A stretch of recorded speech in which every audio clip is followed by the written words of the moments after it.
Hello les jeux magiciens, j'espère que vous allez bien. Allez, on se retrouve pour la prochaine vidéo où on va travailler sur les roulements de tambour. Suspense, si vous venez de regarder la dernière vidéo, vous le savez, on va parler de résumé des données de type catégorique. Alors, notre petit traducteur en français, et on est parti. Donc, les derniers exercices ont été composés de beaucoup de programmation Python. Ok, c'est relatif, mais oui, on a vu beaucoup de choses. On a vu les méthodes, les listes, les dictionnaires, etc. Si vous n'avez pas encore vu les vidéos précédentes, évidemment, il faut les regarder avant de passer à cet exercice. Maintenant que nous avons cette base, revenons au travail direct avec notre ensemble de données de réparation de produits. Nous avons chargé l'ensemble des données dans le bloc Node Jupyter et affiché les premières lignes. Ok. Donc là, on a importé la librairie Panda, on a ouvert le CSV qui s'appelle repair.csv et on a regardé les 5 premiers éléments avec la méthode add. Et on a donc 3, 4, 5 éléments ici. Ok, très bien. Essayons de répondre à certaines des questions avec lesquelles nous avons commencé. Quel type de produits sont apportés à ces événements de réparation communautaire? À quelle fréquence ces produits sont-ils réellement réparés? Est-ce que davantage ou moins de produits sont apportés à ces événements? Chacune de ces questions fait référence à une colonne spécifique de l'ensemble de données. Par exemple, pour répondre à la première question, nous devrons travailler avec la product category colonne. Donc la colonne product category, c'est celle-ci. Et la première question, c'était quel type de produits sont apportés. Donc ok, donc il faudrait lister les types de produits. Alright. Accéder aux colonnes, donc ça on sait faire. Maintenant, data frame, column name, donc là ça serait product category. Et les data frame, ça serait repair. Donc repair product category, voilà, il nous le met ici. Il existe une autre notation que vous pourriez utiliser pour accéder à des colonnes individuelles. Oui, c'est un raccourci, c'est vrai. On pourrait également directement faire point et le nom ici du data frame, ce serait pas mal. Nous utiliserons la notation entre crochets. Je pense que c'est mieux parce que du coup, c'est ce qui nous permet de mettre en application directement ce que l'on vient d'apprendre. C'est plus flexible. En utilisant la notation point, le nom de la colonne ne peut pas contenir d'espace. Oui, c'est vrai. Si vous avez un produit catégorie avec un espace, on ne pourrait pas faire repair point produit catégorie avec l'espace. Ça ne marcherait pas. Donc au moins avec les colonnes, pas les colonnes, pardon, les crochets, on n'a pas cette problématique. Voilà. Donc, la plupart du temps, cela n'a pas d'importance, mais si nous avons spécifiquement besoin d'un data frame, nous pouvons passer la colonne sous forme de liste à la place du deuxième ensemble crochet. Ok. Pour extraire plusieurs colonnes, on sépare ça d'une petite virgule. Ok. Et compter les valeurs avec la méthode valueCounts. Donc, voilà, si je mets repair produit catégorie value count, ça va compter le nombre de valeurs différentes dans cette colonne. Voici la première ligne sortie. Donc il y a 4250 lampes, 4139 laptops et 4034 aspirateurs. Par défaut, value counts, le tri du plus grand au plus petit, très bien.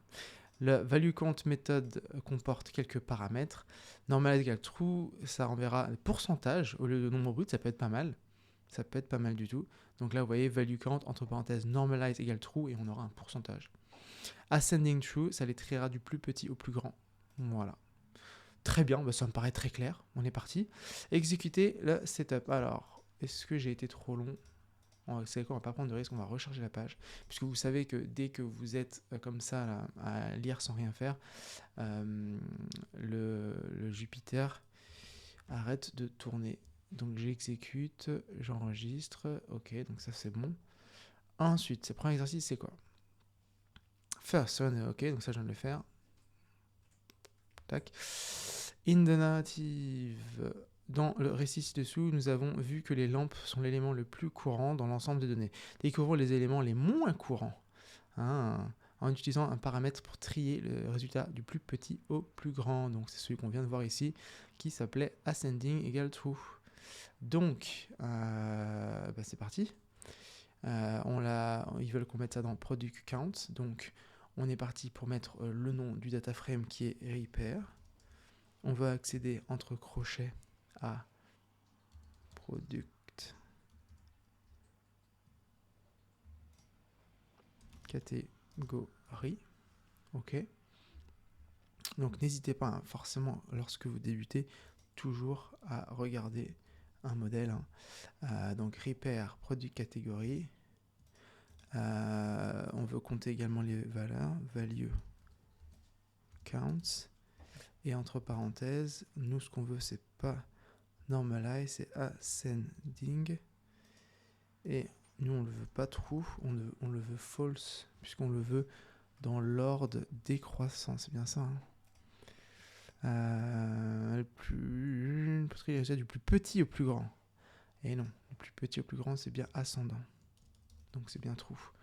Ok, très bien. Donc, j'exécute. J'enregistre. Donc, du plus petit au plus grand, c'est les projecteurs qui sont le plus petits. Du plus petit au plus grand. Ouais, c'est bien ça. On est bon. On peut lancer. Oh, décidément. C'est vraiment frustrant, ça. Alors, je l'ai enregistré. Normalement, le fait de l'avoir enregistré, on devrait être bon. Non, il faut vraiment que je fasse des copier-coller à chaque fois. Bon, bah ça nous fait nous exercer. C'est parti. Repair, entre crochets, product, catégorie. La méthode, c'est count value. Count value et on a dit qu'on mettait normalize égale true. Donc count value, il manque un S. Value count en plus, voilà, c'est même pas ça. C'est value count. Normalize égale true. Produit catégorie. Repair, il y a une faute de frappe. Tac, je le copie-colle cette fois-ci. Je le lance. Forcément maintenant, il y a une faute. Repair, il doit manquer un... Non, bah oui, j'ai pas exécuté. C'est toujours pareil. On exécute bien celui-ci. Ensuite, on exécute celui-là. Ensuite, on enregistre. Et ensuite, on envoie. Not correct, check the hint in instruction. Ok, alors. Run the setup. Relative above, we saw that lamps are the most common item. Hein? Let's find out the least common. Bah, value count on the product category. Donc, j'ai bien mis product category. Hein? Using a parameter to sort the result from smallest to largest. D'ailleurs, pourquoi est-ce que j'ai en pourcentage j'ai mis value count alors que c'est pas du tout ça en fait. C'est pas du tout value count. Si c'est value count, mais c'est pas normalize. Ce que je veux, c'est ascending. J'ai fait n'importe quoi, les amis. J'ai fait n'importe quoi. J'ai arrêté de réfléchir et du coup, j'ai copié. Et forcément, le résultat n'est pas bon. Voilà. Là, on est bon. J'envoie. C'est comme ça qu'on apprend, en vrai. C'est comme ça qu'on apprend. Donc là, à chaque fois, avec le petit bug qu'il y a, forcément, ça me perturbe un peu et après, il faut re-rentrer dans l'exercice. Mais il faut manipuler, il faut faire des erreurs, il faut se rendre compte. Donc voilà, je suis remonté ici, j'ai vu le normalize, j'ai débranché le cerveau, j'ai voulu copier-coller, alors que la première fois, j'avais bien réfléchi. Voilà. Ensuite, let's find out how many. Ah oui, on va traduire en français. Donc, trouvons combien d'items sont répertoriés comme fixed. Attribue le nombre de valeurs des différentes repair statues, valeurs statue count. Ok. Tac. Oh, il a déjà écrit statue count. Donc, combien d'éléments sont répertoriés comme fixed? Donc, fixed, c'est dans quelle colonne ça? C'est dans repair statue. Donc, repair statue. Voilà. Repair statue. Donc, on a dit, nous, on veut le fixed. Ok. C'est bien ça. Voilà. Et donc, combien d'éléments? Donc, on veut compter. Et bien, c'est value count.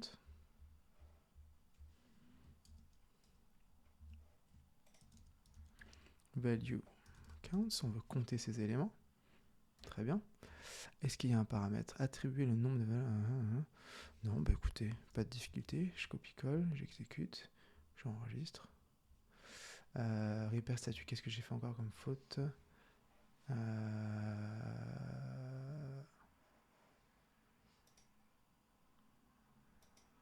Attribuer le nombre de valeurs des différents repair statuts à la variable.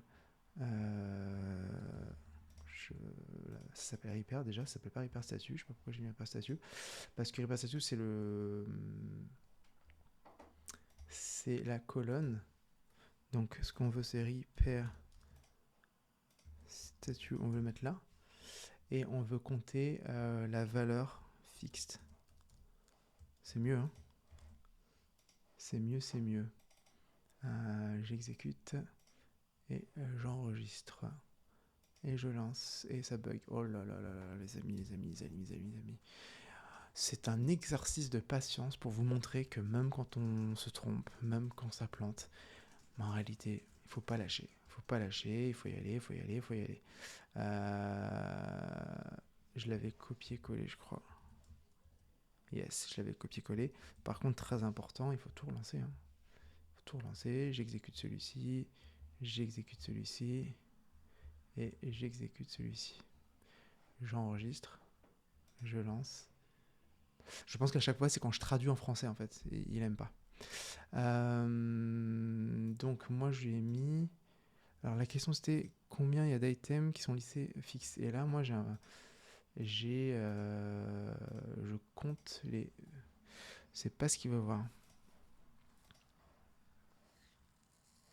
C'est pas ce qu'il veut voir. Alors, si on regarde dans la consigne...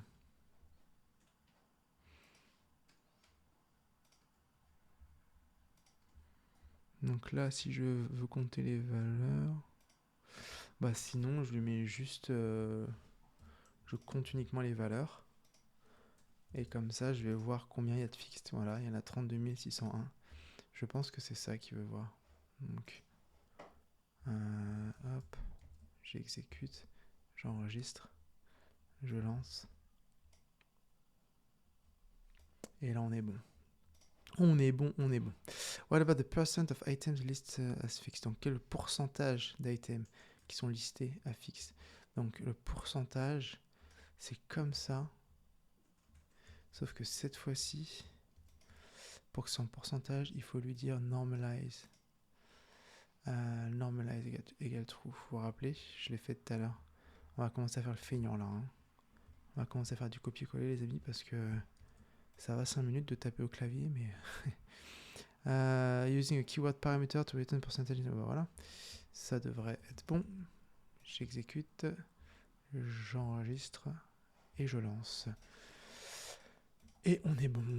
Let's find out if more products are being brought to Repair's Club over time. Call value count on a Ok, donc là, on veut savoir sur la durée. Est-ce qu'il y a plus de produits qui sont ramenés? Donc on va faire le value count, mais cette fois-ci sur la colonne year repaired. Et ben vous savez quoi? On va commencer à faire le feignant de plus en plus. Et je vais copier ça. D'ailleurs, je vais même copier ça. C'est comme ça aussi coder, c'est faire du copier-coller. On a dit que la colonne c'était cette fois-ci year repaired, donc j'enlève celui-ci et je mets year repaired et c'est tout en vrai. On veut compter combien il y a de valeurs sur le year repaired. Donc en gros, c'est juste ça.